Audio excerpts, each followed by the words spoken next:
നമസ്കാരം, news prime മലയാളത്തിലേക്ക് സ്വാഗതം. DK ശിവകുമാർ കർണാടക മുഖ്യമന്ത്രിയായത് കോൺഗ്രസിനുള്ളിലെ ചില അധികാരമോഹികൾക്കൊന്നും സഹിക്കുന്നില്ല എന്നുള്ളത് വാസ്തവമാണ്. കാരണം പ്രധാനപ്പെട്ട ഒരു വ്യക്തി, അതും കോൺഗ്രസിൽ ഏറ്റവും ശക്തമായി തന്നെ ആ പ്രസ്ഥാനത്തെ വിശ്വസിക്കുന്ന നേതാക്കൾക്ക് അല്ലെങ്കിൽ സാധാരണക്കാരായ അണികൾക്ക് പ്രചോദനം കൊടുക്കുന്ന വാക്കും പ്രവൃത്തിയും ചെയ്തു വരുന്ന ഒരു വ്യക്തി താക്കോൽ സ്ഥാനത്തെത്തുമ്പോൾ സ്വാഭാവികമായും സ്തുതിപാഠകരായിട്ടുള്ള ആളുകൾക്ക്, ഉപജാപക വൃത്തങ്ങൾക്ക് ഒക്കെ വലിയ ബുദ്ധിമുട്ടായിരിക്കും.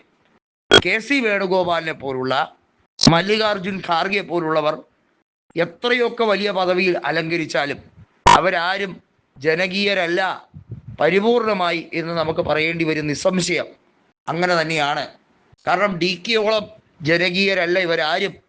DK ശിവകുമാർ വരുന്ന അതേ സംസ്ഥാനത്ത് നിന്ന് തന്നെ വരുന്ന മല്ലികാർജുൻ ഖാർഗെക്കോ സിദ്ധരാമയ്യയ്ക്കോ പൂർണ്ണമായും അദ്ദേഹത്തെ ഉൾക്കൊള്ളാൻ കഴിയില്ല. സിദ്ധരാമയ്യെ പോലെ പാതി വഴിക്ക് കോൺഗ്രസിലേക്ക് കയറി അധികാരത്തിൻ്റെ അപ്പകഷ്ണത്തിന് വേണ്ടി കയറി വന്ന ആളല്ല. ബിസിനസ് പരമായും കുടുംബപരമായും വളരെയധികം സമ്പന്നനായ DK അതിൻ്റെ പേരിൽ, കോൺഗ്രസ് നേതൃത്വത്തിൽ ഇരിക്കുന്നതിൻ്റെ പേരിൽ നിരവധിയായ BJPയുടെ പ്രശ്നങ്ങളെ, BJP അദ്ദേഹത്തിന് നൽകിയിട്ടുള്ള പ്രശ്നങ്ങളെ അങ്ങനെ തന്നെ പറയണം, അഭിമുഖീകരിച്ചിട്ടുള്ള ഒരു വ്യക്തിയാണ്. അദ്ദേഹത്തിൻ്റെ സ്ഥാപനങ്ങളിലേക്ക് ED കൊണ്ടുവന്ന് മിന്നൽ പരിശോധന ഉൾപ്പെടെ പല കാര്യങ്ങളും നടത്തിയിട്ടുണ്ട്. എന്നാൽ കോൺഗ്രസ്സിലെത്തുന്ന ചില നേതാക്കളുണ്ട്.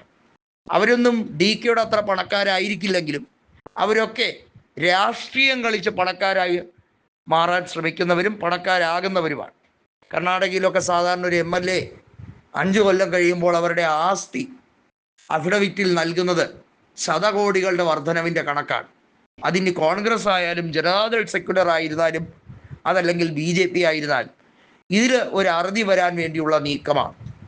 DK ശിവകുമാർ കൃത്യമായി പറയുന്നു, കോൺഗ്രസിൻ്റെ MLA-മാർക്കും MP-മാർക്കും നിലവിൽ MLA ആയി തുടരുന്നവർക്കും ഒക്കെ ലെവി ഏർപ്പെടുത്തുന്ന സിസ്റ്റത്തിലേക്ക് കൊണ്ടുവരണം, കേഡർ സംവിധാനത്തിലേക്ക് കൊണ്ടുവരേണ്ടത് ആവശ്യമാണ്. എന്നാൽ മാത്രമേ കോൺഗ്രസിൻ്റെ കൃത്യമായി ഇലക്ഷൻ ഫണ്ടിന് വേണ്ടിയുള്ള പ്രവർത്തനങ്ങൾ ആരംഭിക്കാൻ കഴിയൂ, കൃത്യമായി വിനിയോഗിക്കാൻ കഴിയും.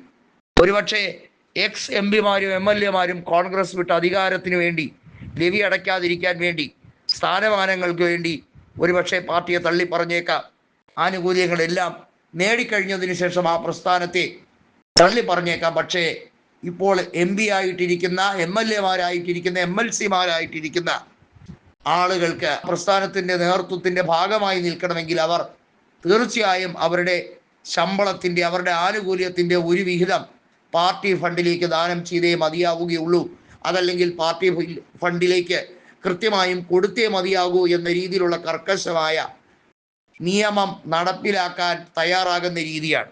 അതായത് കോൺഗ്രസിൻ്റെ ബൈലയിൽ ചില തിരുത്തലുകളുടെ ആവശ്യം DK തന്നെ മുന്നോട്ട് വയ്ക്കുന്നത് ചില നേതാക്കൾക്കൊന്നും പരിപൂർണമായി സുഖിക്കുന്നില്ല എന്നുള്ളത് വാസ്തവം.